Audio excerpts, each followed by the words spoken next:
اللعين الرجيم بسم الله الرحمن الرحيم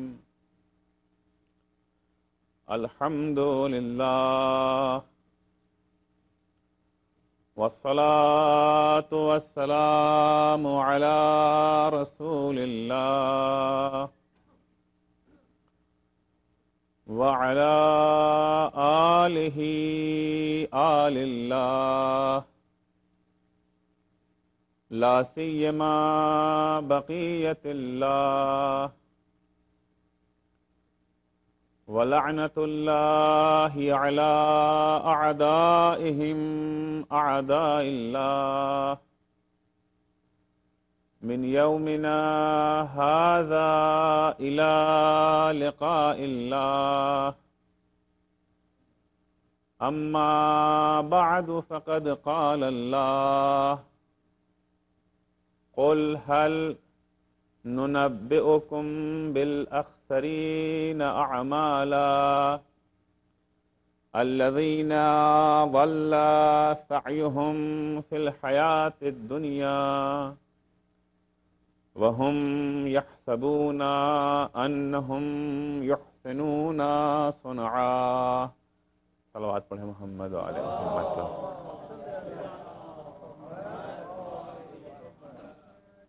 عزیزان گرامی، جب ہم ان مسائل کا جائزہ لیتے ہیں جو انسان کی زندگی میں پیش آتے رہتے ہیں، تو ایک مسئلہ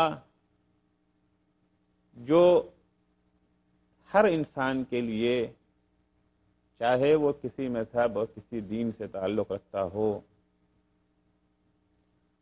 اسے پریشان کرتا رہتا ہے، وہ ہے حقیقت سے ناآشنائی.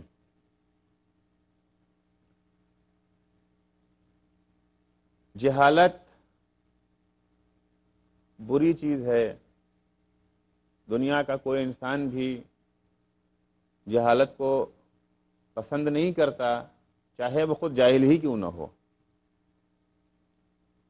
چاہے وہ خود جاہل ہی کیوں نہ ہو، اسے جہالت پسند نہیں ہے. لیکن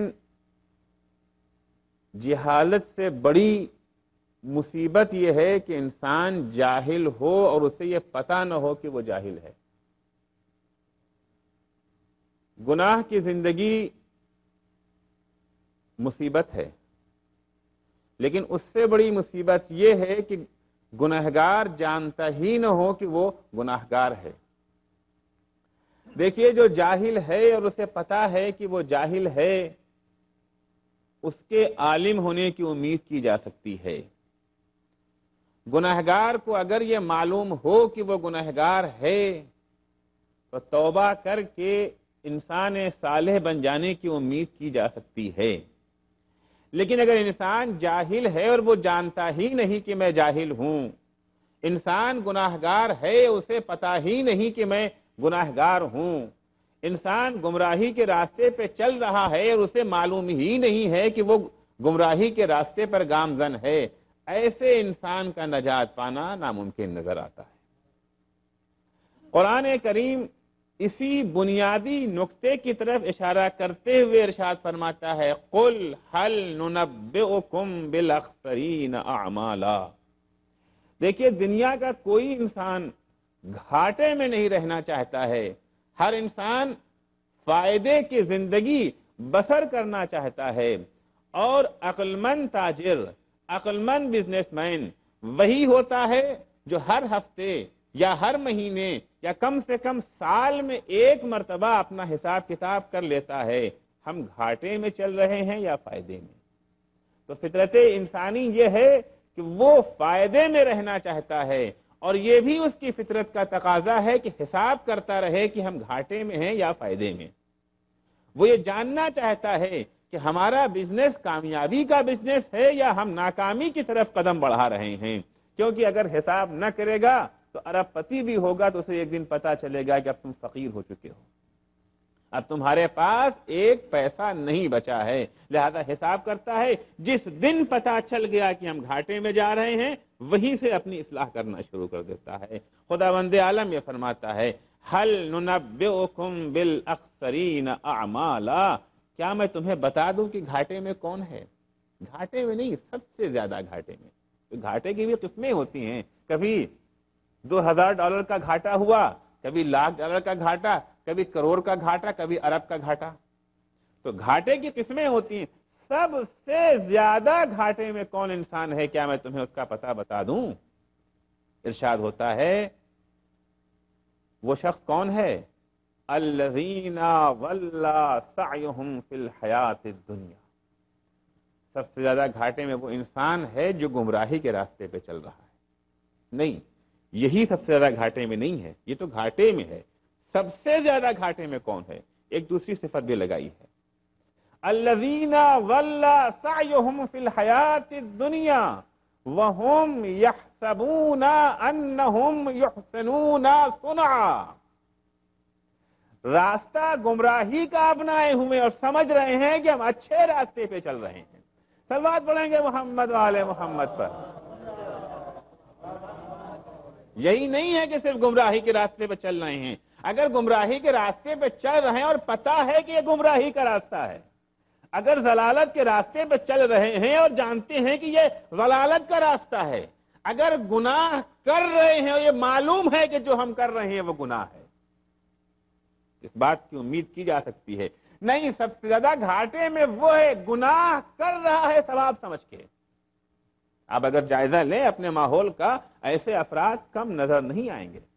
دیکھیے، شروع میں جب گناہ ہوتا ہے تو گناہ کو گناہ سمجھا جاتا ہے، لیکن جب رفتہ رفتہ گناہ بڑھنے لگتا ہے تو آہستہ آہستہ وہ گناہ نہیں رہ جاتا، اس کی وہ قباحت ختم ہو جاتی ہے۔ میں اگر ایک ایک گناہ کو بیان کروں کہ کون سا گناہ پہلے گناہ تھا اب اچھا ہو گیا تو اشرا اسی میں ختم ہو جائے گا، لہذا میں یہ چھوڑ دوں گا آپ کے اوپر کہ آپ خود اس کا جائزہ لیں کہ واقعاً آج سے 20 سال 25 سال 30 سال 50 سال پہلے کون سا عمل ایسا تھا جس کا مرتکب شرماتا تھا کہ کہیں دوسروں کو پتہ نہ چل جائے کہ ہم نے یہ کام کیا ہے، لیکن آج وہی عمل مفاخر میں حساب ہوتا ہے اور فخر سے بیان کیا جاتا ہے کہ ہمارا لڑکا یا ہماری لڑکی تو یہ کام کرتی ہے۔ کل ڈانس، رقص، جسے آج آرٹ کے نام سے یاد کیا جاتا ہے، کل حتیٰ جو لوگ رقص اور ڈانس کے شائدہ ہوتے دیکھنے کے، وہ بھی اس عمل کو کرنے والے کو اچھی نگاہ سے نہیں دیکھتے تھے، ناچنے بجانے والوں کو برا مانا جاتا تھا، برا سمجھ کر کے اس کا ارتکاب ہوتا تھا، لیکن آج وہی فن بن گیا، آرٹ بن گیا ہے۔ آج ہمارے ہاں اسکولوں میں نمبر ملتا ہے اسی کا، آج اسی کا نمبر ملتا ہے۔ کل ہمارے اپنے سماج میں اگر کوئی عورت بے پردہ ہو جاتی تھی تو شرم آتی تھی اسے، اس کی وہ تعویل توجیہ کر لیتی تھی کہ ہماری مجبوری ہے، ہم اس لیے ہو گئے ہیں، لیکن آج پردہ کرنے والوں کو اپنی تعویل کرنی پڑتی کہ ہم پردہ کیوں کرتے ہیں۔ تو کل عورت پردہ نہیں کرتی تھی مگر پتا تھا کہ ہم غلط کر رہے ہیں، لیکن آج گناہ کرنے والے گناہ کر رہے ہیں، وَهُمْ يَحْسَبُونَ أَنَّهُمْ يُحْسِنُونَ صُنْعًا، یہ سمجھ کے کر رہے ہیں کہ ہم اچھا کر رہے ہیں۔ جب گناہ زیادہ ہونے لگتا ہے، اسی لیے اسلام نے امر بالمعروف اور نہی عن المنکر کا حکم رکھا ہے کہ جہاں آپ نے کسی برائی کو دیکھا وہیں اسے ٹوک دیں، کیونکہ جب برائی دیکھیں، سماج بھی بالکل انسان کے جسم کے مانند ہے۔ اگر آپ خدا نخواستہ کسی کے بدن میں کوئی بیماری شروع ہو گئی ہے، اگر اس کا فوری علاج ہو جائے، وہیں روک دیا جائے اس کو، تو اس کو بڑی آسانی سے حل کیا جا سکتا ہے، لیکن اگر اسے بڑھنے دیا جائے تو بڑھتے بڑھتے بعض بیماریاں وہ ہوتی ہیں پورے سماج کو اپنی لپیٹ میں لے لیتی ہیں۔ لہذا جسمانی بیماریوں کو بڑھنے سے روکنے کے لیے ویکسینیشن ایجاد کیا جاتا ہے۔ اسلام نے بھی ایک ویکسینیشن دیا ہے سماج میں بیماریوں کو پھیلنے سے روکنے کے لیے، وہ ہے امر بالمعروف اور نہی عن المنکر. صلوات پڑھیں گے محمد و آل محمد. اگر اس امر بالمعروف اور نہی عن المنکر کو تھوڑا سا اس کی اہمیت کو اگر دیکھیں، اسلام نے کتنی اس ذمہ داری کو اہمیت دی ہے. انشاءاللہ کسی موقع پر اس 10 دن کے اندر بیان کروں گا امر بالمعروف اور نہی عن المنکر کی اہمیت کو، کیونکہ یہ چیز اگر سماج میں انجام پاتی رہے بیماری پھیلے گی نہیں. بہت ساری بیماریاں سماج میں ہمارے جسمانی بیماریاں تھیں جسے علم طب نے ویکسینیشن کے ذریعے حل کیا کہ نہیں کیا. تو اسلام میں ویکسینیشن جو ہے وہ ہے امر بالمعروف. اگر اس پر صحیح طریقے سے عمل ہوتا رہے تو پھر برائی کبھی بھی اچھائی کے لباس نہ پہنے گی. پیغمبر اسلام اپنے اصحاب کے مجمع میں ہیں، ان سے خطاب کرتے ہوئے فرماتے ہیں، اسی جملے کی طرف مجھے لانا ہے کہ جب برائی اچھائی کا روپ اختیار کر لے گی. پیغمبر فرماتے ہیں کیف بکم اذا فسدت نساؤکم وفسق شبابکم وَلَمْ تَأْمُرُوا بِمَعْرُوفٍ وَلَمْ تَنْهَوْا عَنْ مُنْكَرٍ. اے میرے ساتھیو، اے میرے اصحاب، اس وقت تمہارا کیا عالم ہوگا جب تم یہ دیکھو گے کہ تمہاری عورتیں فاسد ہو گئی ہیں، تمہارے جوان فاسق ہو گئے ہیں، اور تم میں اتنی اخلاقی جرأت باقی نہیں رہ گئی ہے کہ تم کسی کو برائی سے روک سکو یا کسی کو کسی اچھائی کی دعوت دے سکو. بھولے بھالے یہ صحابی تعجب کرتے ہیں اور کہتے ہیں وقیل لہ یا رسول اللہ ویکون ذالک. یہ اللہ کے رسول، کیا کبھی ایسا بھی زمانہ آ سکتا ہے کہ جب عورتیں فاسد ہو جائیں، جوان فاسق ہو جائیں، ہم دیکھ رہے ہیں کہ ہمارا جوان برائی کے راستے پہ چل رہا ہے اور ہم میں اتنی جرأت نہ ہو کہ ہم اسے برائی سے روک سکیں؟ ویکون ذالک، بھلا یہ ہو سکتا ہے؟ ہمیں پتا ہو کہ فلاں عمل اچھا عمل ہے اور ہم اپنے جوانوں کو، اپنے بھائیوں کو اس طرف نہ بلائیں؟ کیا بھلا ایسا بھی کوئی زمانہ آئے گا؟ پیغمبر نے فرمایا نعم وشر من ذالک. ہاں، ایسا ہی زمانہ نہیں، اس سے بھی بدتر دور آئے گا. کیف بکم اذا امرتم بالمنکر ونہیتم عن المعروف. اس وقت تمہارا کیا عالم ہوگا جب تم لوگوں کو دعوت دو گے برائیوں کی اور روکو گے اچھائیوں سے. پہلے میں یہ ہے کہ تم میں اتنی جرأت نہ رہ جائے گی کہ تم لوگوں کو اچھائیوں کی طرف بلا سکو. دوسرے جملے میں کہا جاتا ہے کہ تمہارا عالم یہ ہو جائے گا کہ تم لوگوں کو نہ صرف یہ کہ برائیوں سے روکو گے نہیں، برائیوں کی دعوت دو گے. نہ صرف یہ کہ تم اچھائیوں کی طرف بلاؤ گے نہیں، بلکہ اچھائیوں سے روکو گے تم. آج اگر ہم اپنے سماج کا اس حدیث کی روشنی میں جائزہ لیں، شاید یہ دور آ چکا ہے. پہلا دور تو بہت پہلے آیا تھا، یہ دوسرا دور بھی ہم اس میں قدم رکھ چکے ہیں. البتہ تیسرا دور جو بھی عرض کروں گا وہ شاید پوری طرح سے بھی نہیں آیا ہے. آج واقعی جو ہمارے پاس مشورہ کرنے لوگ آتے ہیں، مشورہ کرنے ہم جب لوگ ہمارے پاس آتے ہیں کہ ہم یہ کام کریں یا یہ کام نہ کریں، کرنا نہ کرنا اچھائی اور برائی پر جو ڈیپینڈ کرتا ہے نا، تو ہم مشورہ انہیں دیتے کس چیز کا ہے؟ میں چونکہ ایک مدرسہ چلا رہا ہوں، میں تجربہ بیان کروں اپنا. ہم نے اپنے مدرسے میں شرط لگائی کہ ان لڑکوں کو لیں گے جو ہائی اسکول پاس کر چکے ہوں، اور ہائی اسکول بھی پاس کیوں اچھے نمبروں سے. اب فرض کیجئے کوئی طالب علم ہے جس نے ہندوستان میں رہ کر کے 80% نمبر جو حاصل کر لیے ہائی اسکول میں، ہمارا شکار ہے وہ. ہم چاہ رہے ہیں اس کو ہم لائیں اپنے یہاں. یہ طالب علم شوق بھی رکھتا ہے آنے کا، لیکن جب اپنے گھر کے بڑوں سے مشورہ کرتا ہے کہ انکل آپ بتائیں آپ کی کیا رائے ہے، میں نے ہائی اسکول 80% پاس کیا ہے، کیا میں دینی تعلیم کی طرف چلا جاؤں؟ میرا شوق ہے اس طرف۔ اب بتائیے جواب ہوگا کیا؟ تم کیوں جاؤ گے عربی مدرسے میں پڑھنے کے لیے؟ تم نے تو ماشاءاللہ 80% حاصل کی، اگر فیل ہو گئے ہوتے تو کوئی بات نہیں، تمہیں وہاں بھیج دیا جاتا۔ ارے میاں تم تو کوئی اور لائن اپناؤ، اس میں کیا ہے؟ اس طرف کیوں جا رہے ہو؟ میں بیچ میں ایک جملہ کہہ دوں کہ جب عالم کوئی سامنے آتا ہے تو عالم سے توقع یہ ہوتی ہے کہ یہ سب کچھ جانتا ہو۔ توقع ایک عالم سے یہی تو رکھی جاتی ہے نا کہ یہ کوئی معمولی آدمی نہ ہو، سپرمین اس کو ہونا چاہیے اس عالم کو۔ اور اسکول میں بھیجیں گے کسے؟ آپ سوچے جو بو کر کے گیہوں کاٹنے کی امید رکھتے ہیں۔ صلوات پڑھیں گے محمد و آل محمد پر۔ بھائی آپ جو بوئیں گے وہی تو کاٹیں گے۔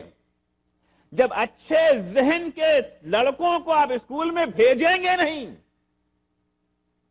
تو اچھے عالم بن کے نکلیں گے کہاں سے؟ کیوں خام خواہ کی امیدیں لگائے بیٹھے؟ آپ تجارت کرنا چاہتے ہیں، بزنس کرنا چاہتے ہیں، یا طالب علم ہمارا یونیورسٹی میں کالج میں جانا چاہتا ہے، کالج میں بھی بہت سے شعبے ہیں، کس شعبے میں جائیں؟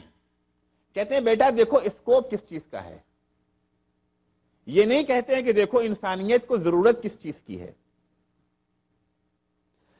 فلاں لائن فلاں شعبہ وہ ہے جو بشریت کو فائدہ پہنچا سکتا ہے، کب پہنچا تو سکتا ہے لیکن پیسہ نہیں ہے اس لائن میں۔ لائن وہ اپناؤ جو تمہیں کوئی دے سکے یعنی وہاں نہیں یہاں دے سکے تو ہے نا۔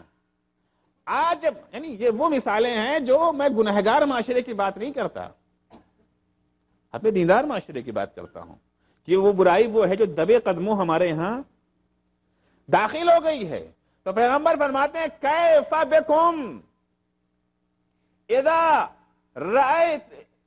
بکم اذا امرتم بالمنکر ونہیتم عن المعروف، تمہارا کیا عالم ہوگا اس وقت جب تم لوگوں کو برائیوں کی دعوت دو گے اور اچھائیوں سے روکو گے۔ فقیل لہ ویکون ذلک، یا رسول اللہ، تو صحابہ کو اور بھی تعجب ہوا اور انہوں نے کہا اے اللہ کے رسول کیا ایسا بھی ہوگا؟ وہ پہلی بات تو چلیے کسی حد تک قبول کر لیتے تھے۔ پیغمبر نے کہا وَنَعَمْ وَشَرٌ مِّن ذَلِكَ، ہاں ایسا ہوگا اور اس سے زیادہ برا ہوگا۔ کیف بکم اذا رأیتم المعروف منکرا والمنکر معروفا، ارے اس وقت تمہارا کیا عالم ہوگا جب تم دیکھو گے برائیاں اچھائی بن کر کے سامنے آ رہی ہیں، اچھائیاں برائیاں بن چکی ہیں۔ صلوات پڑھیں گے محمد و آل محمد پر۔ پہلا جو دو دور تھا اس میں ابھی برائی تھی، اچھائی تھی، لیکن اب تیسرا وہ دور ہے جہاں گناہ ثواب بنا ہے، ثواب گناہ بن گیا ہے، خیر و شر میں تمیز مٹ چکی ہے، پتہ ہی نہیں چلتا ہے خیر کیا ہے، شر کیا ہے، ثواب کیا ہے، گناہ کیا ہے، مٹ گئی ہے تمیز۔ آج کہتے ہیں اچھائی کیا ہے اور برائی کیا ہے، بہت پرانا مسئلہ ہے، بہت پرانا جھگڑا ہے یہ، کس چیز کو اچھا کہیں، کس چیز کو ہم برا کہیں۔ آیا کوئی چیز ذاتاً بری ہوتی ہے یا نہیں کسی خاص سبب کی وجہ سے وہ چیز بری ہو جاتی ہے؟ آج ایک مقبول اور قابل قبول فلسفہ یہ ہے کہ اچھا اور برا کچھ نہیں ہوتا ہے، جو سماج جس کو اچھا کہے وہی اچھا، جس کو سماج برا کہے وہ برا۔ خاص طور سے جس ملک میں آپ رہ رہے ہیں، یہاں کا سارا فلسفہ ہی جو ہے، ساری بنیاد ہی جو ہے وہ یہی ہے، ہر وہ چیز جسے پبلک اچھا کہہ دے وہ اچھا، جسے پبلک برا کہہ دے وہ برا۔ اچھائی اور برائی بھی پھر پورے ملک میں ایک جیسی نہیں رہ پاتی۔ کسی اسٹیٹ میں کوئی کام ہے جرم، وہی کام دوسری اسٹیٹ میں جرم نہیں رہ جاتا۔ کسی دور میں شراب پر پابندی لگ جاتی ہے، فلاں اسٹیٹ نے چونکہ وہاں کے پبلک نے یہ کہا ہے کہ ہمیں شراب نہیں چاہیے، زیادہ شراب جرم۔ دوسری اسٹیٹ، عجیب بات ہے، ایک ہی چیز اچھی بھی اور ایک ہی چیز بری بھی ہے، کہتے ہیں یہ عصر علم ہے، یہ روشنی کا زمانہ ہے، اسلامی قوانین پہ اعتراضات ہوتے ہیں۔ اب ذرا اسی چیز کو دیکھ لیں، یہ واقعاً عصر علم، مہد علم اور عصر علم میں اگر شراب بری ہے، آپ تو ماشاءاللہ سے آپ کے پاس تو لیبارٹریز ہیں، جا کے وہاں تجزیہ کر لیجئے شراب اچھی ہے یا بری۔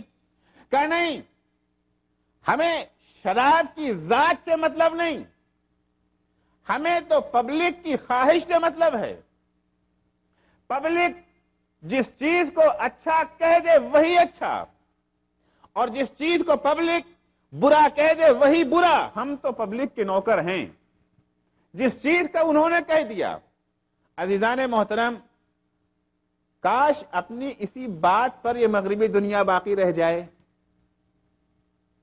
چلیے اچھے اور برے کا اختیار پبلک کو دے دیتے ہیں، جس چیز کو اکثریت نے اچھا کہہ دیا وہ چیز اچھی، اگر وہ اسٹیٹ کے لیول کی ہے تو پوری اسٹیٹ کہے، اگر شہر کی لیول کی ہے تو شہر والے کہہ دیں، اگر محلے کے لیول کے محلے والے، اور گھر کے لیول کے تو گھر والے۔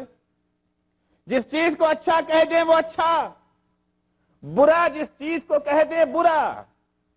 لیکن نہیں عزیزو، جہاں مفاد آ جاتا ہے وہاں یہ قانون بھی چلا جاتا ہے پسے پشت۔ اچھا، اگر ایک فیملی والے یہ فیصلہ کر لیتے ہیں کہ زہر کھانا اچھا ہے، آپ زہر کھانے دیں گے ان کو؟ ٹھیک ہے، یہ ہمارے فیملی کا مسئلہ ہے، ہماری ساری فیملی مل کر کے اس کو طے کر لیتی ہے۔ خود یہ قانون بنانے والے اپنی ذات کے لیے بھی اس کی قائل نہیں ہوتے۔ فرض کیجئے ایک صاحب امریکہ میں رہتے ہیں، خدا نہ خواستہ وہ شوگر کے مریض ہو گئے۔ شوگر کی مثال میں اس لیے کہ یہاں پہ جس سے پوچھئے وہ بھی شکر ذرا کم ہے، چائے میں شکر تھوڑا کم، ایک عام بیماری پتہ نہیں یہاں زیادہ نظر آتی ہے۔ یہاں سے کبھی خدا نے توفیق دی، اپنے چلے گئے وطن، اس دیہات میں پہنچے جہاں کے رہنے والے ہیں، اور دیہات وہ دیہات جہاں والوں نے شوگر نام کی بیماری کو سنا بھی نہ تھا۔ آج کل گنے کا زمانہ ہے، میٹھا میٹھا ہر چیز میٹھی ہے وہاں۔ آپ گئے، انہوں نے کہا بڑے یہ عزیز ہمارے بڑے مدتوں بعد آئے ہیں، ان کی خوب ہمیں خاطر تواضع کرنی چاہیے، اور لا کر کے آپ کے گڑ ہی صرف نہیں ہوتا ہے، گنے سے بہت کچھ بنتا ہے، وہ لا کر کے آپ کے سامنے رکھ دیا، کہا بسم اللہ نوش فرمائیے۔ بڑے محبت سے تیار کیا، بڑی محنت سے تیار کیا اسے۔ اب گاؤں کا اصرار اور آپ کا انکار، کہ بھائی وجہ کیا ہے؟ کہ وجہ یہ ہے کہ میں ہوں شوگر کا مریض، میٹھا ڈاکٹر نے کھانے سے منع کیا ہے۔ سارا گاؤں کہتا ہے ڈاکٹر بکواس کرتے ہیں۔ ہمارے ہاں ایسے بھی ڈاکٹروں کی بات نہیں آسانی سے کوئی مان نہیں لیتا ہے، ڈاکٹر بکواس کرتے ہیں، کون کہتا ہے نقصان دہ ہے، اس کا یہ فائدہ ہے، اس کا یہ فائدہ۔ سارا گاؤں متفق ہے اس بات کے اوپر کہ شوگر کوئی چیز نہیں ہے، یہ میٹھا آپ کے بدن کو نقصان نہیں پہنچائے گا۔ وہ افراد جو کہتے اچھا وہ ہے جسے عوام اچھا کہیں، برا وہ ہے جسے پبلک برا کہے۔ سارے گاؤں کی پبلک مل جل کے کہہ رہی ہے آپ کھا لیں اسے، مجھے بتائیں کھائیں گے آپ؟ کہا نہیں، نہیں، جنہیں ہم سے محبت تو ضرور ہے، لیکن یہ وہ ہیں جنہیں ہمارے مزاج اور ہماری طبیعت کے بارے میں علم نہیں ہے۔ ہم اپنے جسم کے بارے میں اس کی بات مانیں گے جسے ہمارے جسم کا علم ہو۔ کیوں بھائی؟ آپ تو عوام کی بات کر رہے تھے، جسے عوام اچھا کہے وہی اچھا ہے، جسے عوام برا کہے وہی برا ہے۔ یہ بیچ میں علم کہاں سے آ گیا؟ اس چھوٹے سے جسم کے لیے جس کی زندگی 50 سال 60 سال 100 سال سے زیادہ نہیں ہے، اتنا اہتمام ہے، اتنا اہتمام ہے، ایک بیماری کے سلسلے میں بھی کسی کی بات ماننے کو تیار نہیں ہے، نہ باپ کی بات مان رہے ہیں، نہ ماں کی خواہش کو مان رہے ہیں، نہ بہن بھائی نہ خاندان والوں کو مانتے ہیں۔ کیوں؟ بات صرف ڈاکٹر کی مانیں گے، کیونکہ ڈاکٹر ہی کو پتا ہے کیا نقصان ہے کیا فائدہ۔ تو عزیزو، وہ روح جو 50-100 سال تک ہمارا اس کا ساتھ نہیں ہے، ہمیشہ کے لیے ہمارا اس کا ساتھ ہے، اس کی بیماریوں کے لیے عوام کو کہاں سے ماننے لگے؟ جب جسم کے لیے عالم کی ضرورت ہے تو روح کے لیے کیا عالم کی ضرورت نہیں ہے؟ ہر کس و ناقص کے بات کو کیسے مان سکتے ہیں؟ صلوات پڑھیں گے محمد و آل محمد پر۔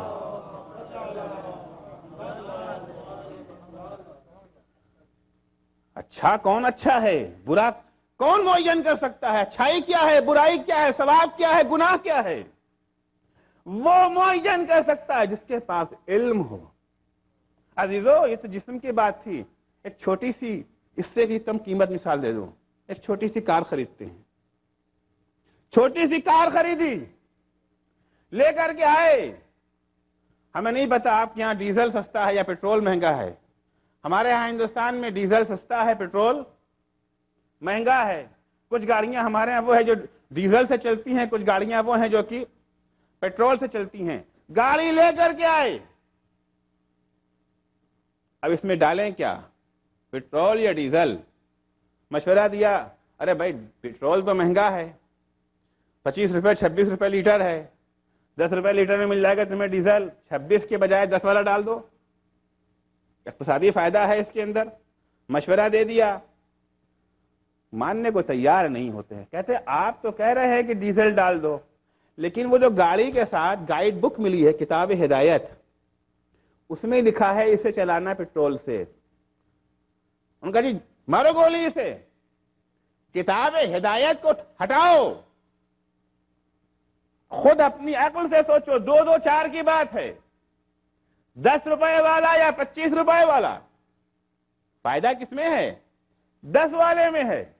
کہ یہ تو آپ کا کہنا صحیح ہے، لیکن جس نے گاڑی بنائی ہے اسے پتا ہے کہ یہ گاڑی کس چیز سے چل سکتی ہے، کون سی غذا اس کے لیے حلال ہے، کون سی غذا اس کے لیے حرام ہے۔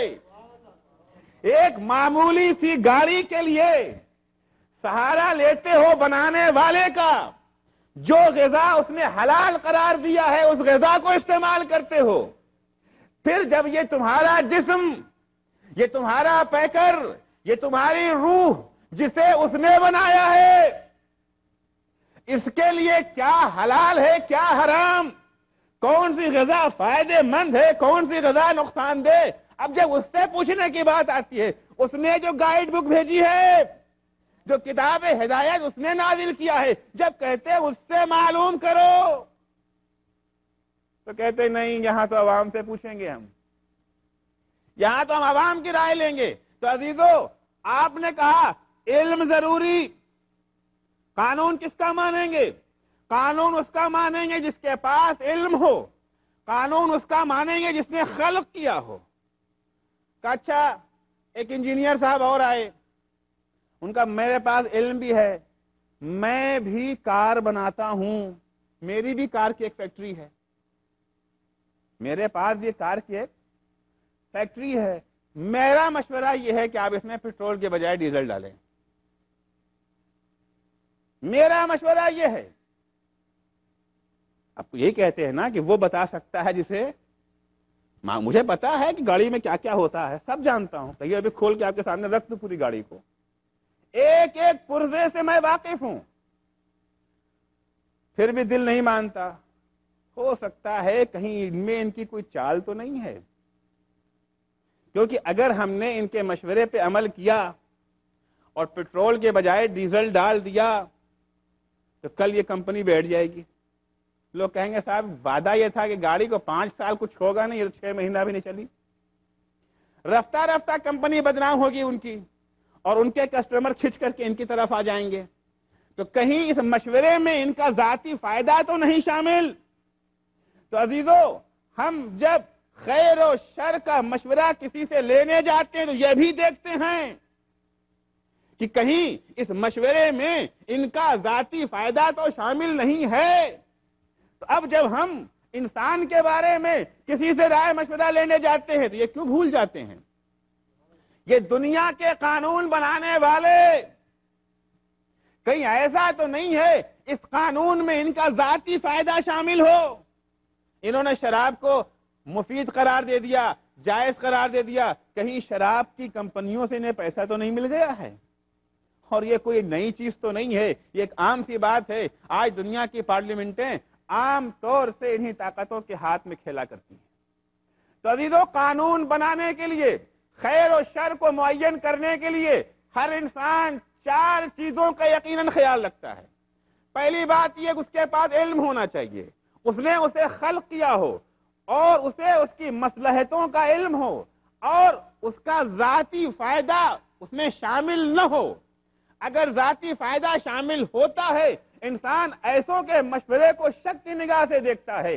اب ایک ایسی ذات ڈھونڈیے جو انسانوں کا خالق بھی ہو، جس نے انسانوں کو پیدا بھی کیا ہے، جسے یہ معلوم بھی ہو کہ کون سی چیز انسان کے لیے ضروری ہے، کون سی چیز نقصان دہ ہے، اور اس کا کوئی اپنا نفع نقصان شامل نہ ہو۔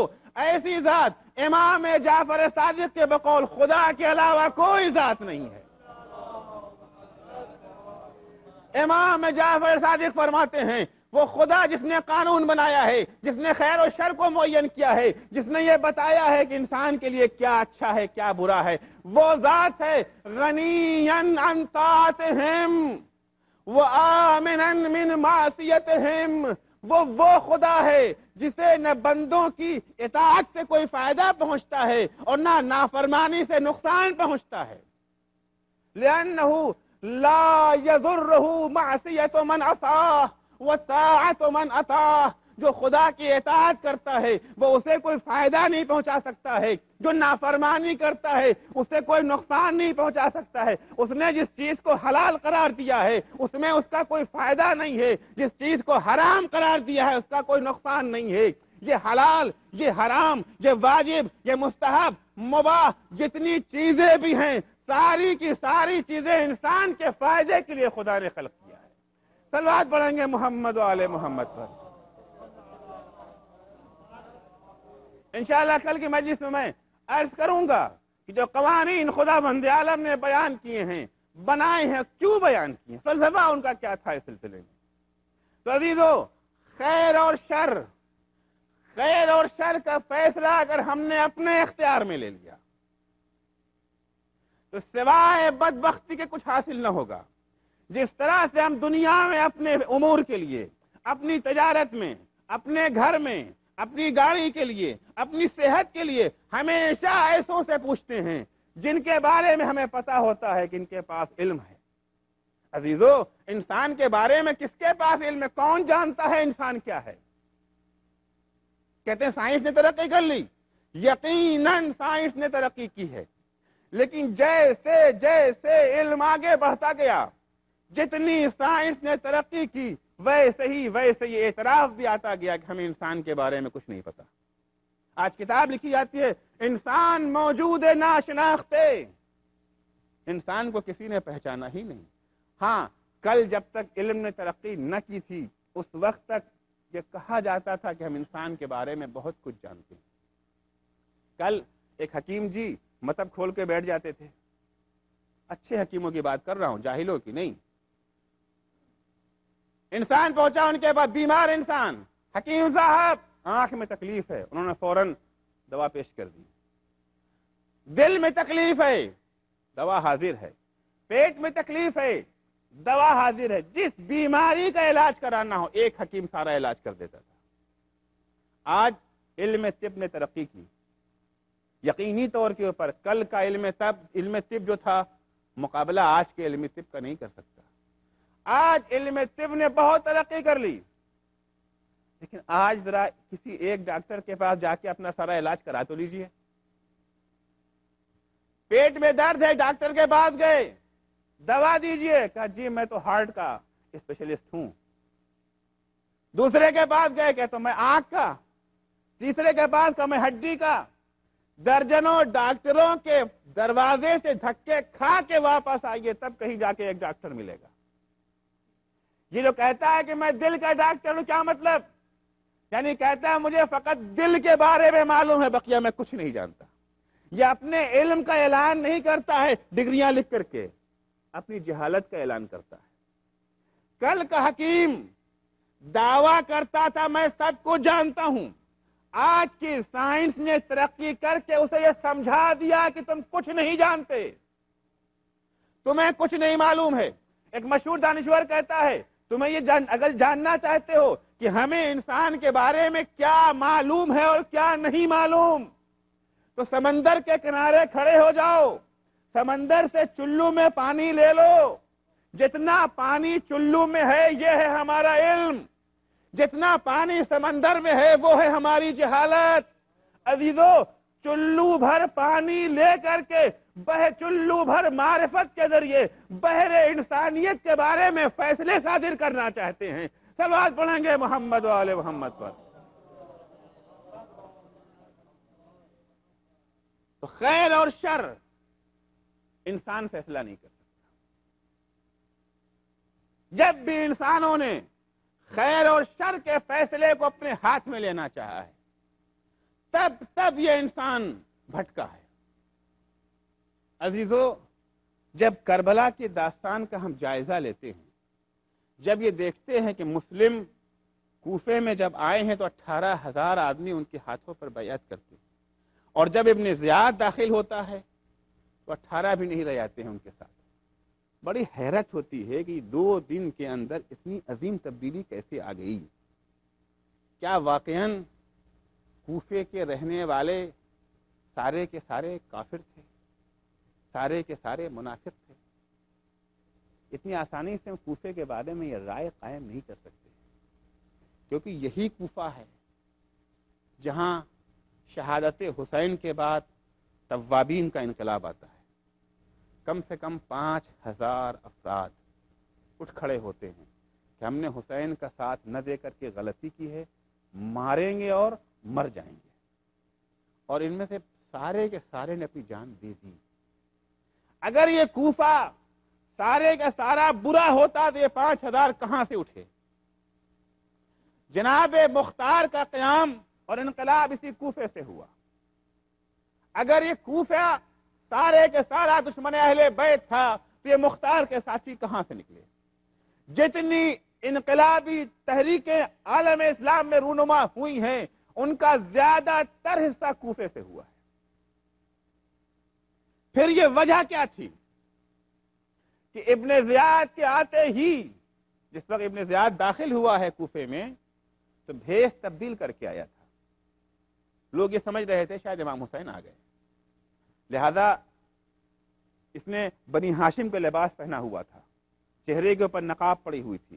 جب یہ داخل ہوا ہے تو عظیم استقبال اس کا ہوا ہے، ہزارہا کی تعداد میں لوگ ہیں اور نعرہ لگ رہا ہے اللہ اکبر یا ابن رسول اللہ، اللہ اکبر یا ابن رسول اللہ۔ لیکن جیسے ہی ابن زیاد دارالعمارہ کے پاس پہنچ کر کے نقاب الٹتا ہے تو لوگ دیکھتے ہیں کہ یہ حسین نہیں ہے، ابن زیاد ہے۔ اس وقت ابن زیاد کے پاس 17 یا 18 سپاہی کل تھے، لیکن ایک جملہ ابن زیاد کہتا ہے، اس تعداد کو مت دیکھنا، یہ قلیل تعداد کے سپاہیوں پر نظر مت ڈالو، شام کا بہت بڑا لشکر آ رہا ہے، تمہاری خیر اسی میں ہے، بھلائی تمہاری اسی میں ہے کہ اپنے اپنے گھروں کو واپس چلے جاؤ۔ ایک طرف مسلم آواز دے رہے ہیں تمہاری بھلائی اس میں ہے کہ ہمارے ساتھ رہو، ایک طرف ابن زیاد آواز دے رہا ہے تمہاری بھلائی اس میں ہے کہ اپنے گھروں کو چلے جاؤ۔ مسلم کون؟ مسلم ہے حسین کے قاصد۔ حسین کون؟ جانشین پیغمبر، پیغمبر اللہ کے بھیجے ہوئے نمائندے۔ مسلم نہیں کہہ رہے ہیں کہ تمہاری بھلائی یہ ہے، حسین کہہ رہے ہیں۔ حسین نہیں کہہ رہے ہیں، پیغمبر کہہ رہے ہیں۔ پیغمبر نہیں کہہ رہے، خدا کہہ رہے کوفے والو تمہاری بھلائی اسی میں ہے کہ مسلم کے ساتھ رہو۔ ادھر سے ابن زیاد کہتا ہے کوفے والو تمہاری بھلائی یہ ہے کہ مسلم کے ساتھ چھوڑ کر کے ہٹ جاؤ۔ وہی چیز کیا اچھا ہے کیا برا، اس کا فیصلہ کسے کرنا ہے؟ خدا کو یا انسان کو؟ کوفے والوں نے جو بنیادی غلطی کی تھی وہ یہی کی تھی کہ خیر و شر کا فیصلہ اپنے ہاتھ میں لے لیا تھا. بھلا کیا ہے برا کیا ہے، اگر انہوں نے یہ خدا پہ چھوڑ دیا ہوتا معبود جو تو بھلا کہے وہی بھلا ہے، آج کربلا کا یہ واقعہ پیش نہ آتا. کربلا کی تاریخ دوسری ہی تاریخ ہوتی. عزیزو، کوفے والوں نے جان کے خوف سے، مال کے خوف سے، اپنے بچوں کا مستقبل سنوارنے کی نیت سے مسلم کا ساتھ چھوڑ کر کے گھر میں جا بیٹھے. لیکن تاریخ شاہد ہے جتنے کوفی سلسلے میں مارے گئے ہیں، اگر وہ حسین کا ساتھ دیے ہوتے، اگر مسلم کا ساتھ دیے ہوتے، اگر خیر و شر کا فیصلہ اپنے ہاتھ میں لینے کے بجائے خدا کے حوالے کر دیا ہوتا، اس سے کہیں کم تعداد میں مارے جاتے. آپ دیکھیں کہ کوفیوں کتنی بھاری تعداد ماری گئی ہے. خواہ وہ کوفی جو کربلا میں مارے گئے، یا وہ کوفی جو سلیمان ابن سرد خزائی کی قیادت میں توابین کے انقلاب میں مارے گئے، یا وہ کوفی جو مختار کے انقلاب کے دور میں مارے گئے. ہزار کوفی مارے گئے، بچے یتیم ہوئے، عورتیں بیوہ ہوئی. صرف ایک وجہ تھی اس کی، خسرت دنیا والآخرہ. نہ دنیا کی بھلائی ان کے ہاتھ آئی، نہ آخرت کی بھلائی ان کے ہاتھ آئی. کربلا پورے کا پورا درس ہے اسی بات کا، جو خدا اچھا کہے وہی اچھا ہے، چاہے 3 دن تک بھوکا اور پیاسا رہنا پڑے. عزیزو، کربلا میں ایک طرف وہ لشکر تھا جس نے خیر و شر کا فیصلہ اپنے ہاتھ میں لے لیا تھا، دوسری طرف وہ لشکر تھا جس نے فیصلہ خدا کے حوالے کیا تھا، امام کے حوالے کیا تھا. جو حسین اچھا کہیں وہی اچھا ہے. اس لیے کہ حسین نہیں ہے، حسین نمائندے الہی ہیں، حسین خدا کے نمائندے ہیں. عہد کیا حبیب نے، عہد کیا زہیر نے، عہد کیا عباس نے، عہد کیا اکبر نے. مالک کتنی ہی مصیبتیں پیش آ جائیں مگر اپنے اس وعدے سے پیچھے نہ ہٹیں گے. ہم کبھی بھی خیر و شر کا اختیار اپنے ہاتھوں میں نہ لیں گے. عزیزو، صرف زہیر و حبیب و عباس و اکبر نے عہد نہ کیا، زینب نے بھی عہد کیا، کلثوم نے بھی عہد کیا، سکینہ نے بھی عہد کیا، زین العابدین نے بھی عہد کیا. پالنے والے زنجیریں پہن لوں گا، خاردار تو گلے میں ہوگا، مگر اپنا فیصلہ خدا کے حوالے کروں گا. ان سب کا عہد عاشور کے دن ختم ہو گیا تھا، لیکن سکینہ کا عہد، زینب کا عہد، کلثوم کا عہد، رباب کا عہد اس کے بعد بھی باقی رہا. عزیزو، اگر حبیب نے، اگر زہیر نے، اگر عباس و اکبر نے کربلا میں عہد شکنی نہ کی، مصیبتیں برداشت کرتے رہے، تو عزیزو کہیں نہیں ملتا کہ کوفہ و شام میں تماچے کھا کے سکینہ نے اپنا عہد توڑا ہو. سکینہ نے اپنا عہد توڑا ہو. بچہ، بوڑھا، جوان، مرد، عورت سب اپنے عہد پر باقی نظر آتا ہے. میں ایک واقعہ سنا کر کے آپ کی زحمت کو تمام کروں گا. کربلا میں شہید ہونے والوں کا امتحان عاشور کے دن ختم ہوا، جب 11 محرم کو قافلہ کربلا سے چلنے لگتا ہے کوفہ و شام کی جانب. جناب زینب ناقل ہیں کہ ایک دفعہ شمر کچھ اونٹوں کو لیے ہوئے آگے بڑھتا ہے. بیویوں، تم ہماری قیدی ہو، اونٹوں پہ سوار کر کے تمہیں ہم کوفہ و شام لے جائیں گے. ایک دفعہ علی کے بیٹی کہتی ہے، شمر خبردار، ہم خود اونٹوں پہ سوار ہو جائیں گے، تیرے سوار کرنے کی ضرورت نہیں ہے. اونٹ آئے. اب جناب زینب ایک ایک بیوی کو آواز دیتی ہیں، رباب آؤ میں تمہیں سوار کر دوں، ام فروا میں تمہیں سوار کر دوں، کلثوم میں تمہیں سوار کروں. ایک ایک بیوی کو جناب زینب نے سوار کیا. یہاں تک کہ جب فضہ کی باری آئی، اے میری ماں کی کنیز فضہ، آ میں تجھے بھی سوار کر دوں.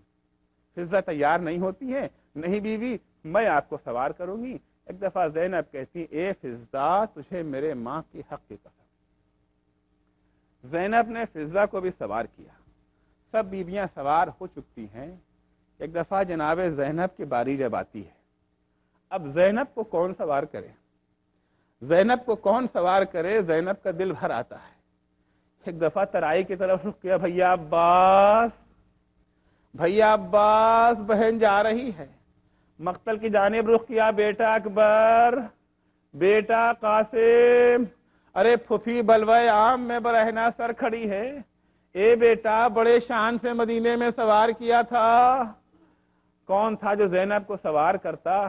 کسی طرح زینب خود سوار ہو گئی۔ قافلہ چلا، ابھی تھوڑی ہی دور قافلہ چلا تھا کہ ایک دفعہ شمر اپنے کچھ ساتھیوں کے ساتھ آگے بڑھتا ہے، کہتا ہے میں نے سنا ہے حسین کی ایک بیٹی سکینہ ہے جسے حسین بہت چاہتے تھے، جسے حسین اپنے سینے پر سلایا کرتے تھے۔ عزیزو اگر میں یہ واقعہ نہ پڑھوں گا تو دنیا یہ سمجھے گی شاید شمر آیا ہے حسین کی چاہنے والی، حسین کی چہیتی بیٹی کے مصائب میں کچھ کمی کر دے، اس کی پریشانیوں میں کچھ کمی کر دے۔ ایک دفعہ شمر آتا ہے، آ کر کے کہتا ہے کہ کون ہے وہ بیٹی سکینہ جسے حسین بہت چاہا کرتے تھے؟ کسی نے اشارہ کیا کہ وہ سکینہ ہے۔ کہا سنو، تمام قیدی ایک اونٹ پر دو دو تین تین کر کے بیٹھ سکتے ہیں، لیکن سکینہ اکیلے اونٹ پر بٹھا لی جائے گی، سکینہ اکیلے اونٹ پر بٹھا لی جائے گی۔ شمر سکینہ کا ہاتھ پکڑتا ہے، ماں کی آغوش سے چھینتا ہے، سکینہ چلاتی رہتی ہیں، بلکتی رہتی ہیں۔ شمر سکینہ کو لے کر کے تنہا اونٹ پہ لاتا ہے، سکینہ اونٹ پر بیٹھی ہوئی چلانے لگتی ہیں، ہاتھ بڑھاتی ہیں، ننھے ننھے ہاتھ بڑھاتی، اے بھیا زین العابدین، اے بھیا سجاد، مجھے شمر سے بچا لو۔ کہ اچانک ایک شقی آگے بڑھتا ہے، ننھی ننھی کلائیوں میں رسی باندھ دیتا ہے۔ اب بتا کیسے پکارے گی اپنے بھائی کو، اب کیسے پکارے گی اپنے بھائی کو؟ اے عزیزو، سکینہ کسی طرح سے اونٹ کی پیٹھ پر رکنے کو تیار نہیں ہے، مچل رہی ہے سکینہ کہ ایک دفعہ شمر رسی لے کر کے آگے بڑھا، سکینہ کو اونٹ کی ننگی پیٹھ پر رسیوں سے جکڑ دیا، تیزی کے ساتھ اونٹ کو چلایا۔ اے عزیزو، جیسے جیسے اونٹ چلتا تھا، ارے اونٹ کی پیٹھ کی ہڈی سکینہ کے سینے کو چھلنی کرتی جاتی تھی، زخم بڑھتا جاتا تھا، خون کا فوارہ جاری ہوا، اونٹ کی پیٹھ سکینہ کے خون سے رنگین ہو گئی۔ سکینہ چلاتی رہی، اے چچا عباس، اے بھیا سجاد، اے بابا مجھے نجات دلاؤ۔ الا لعنت اللہ علی قوم الظالمین وسيعلم الذين ظلموا أي منقلب ينقلبون۔ پالنے والے واسطہ ہے محمد و آل محمد کا، ہماری اس مختصر سی عبادت کو قبول فرما۔ پالنے والے صدقے میں اہل بیت اطہار کے ہمیں توفیق کرامت فرما کہ ہم اپنے خیر و شر کا فیصلہ خدا کے حوالے کر دیں۔ پالنے والے ہمیں توفیق دے کہ ہم اسلامی تعلیمات کو سمجھ کے اس پر عمل کر سکیں۔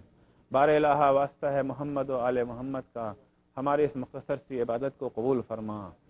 ہمارے امام زمانہ کے ظہور میں تعجیل فرما، جب حضرت کا ظہور ہو تو ہم ان کے اصحاب و انصار میں شامل ہو سکے۔ اللہم عجل فی فرج مولانا صاحب الزمان واجعلنا من اعوانہ و انصارہ۔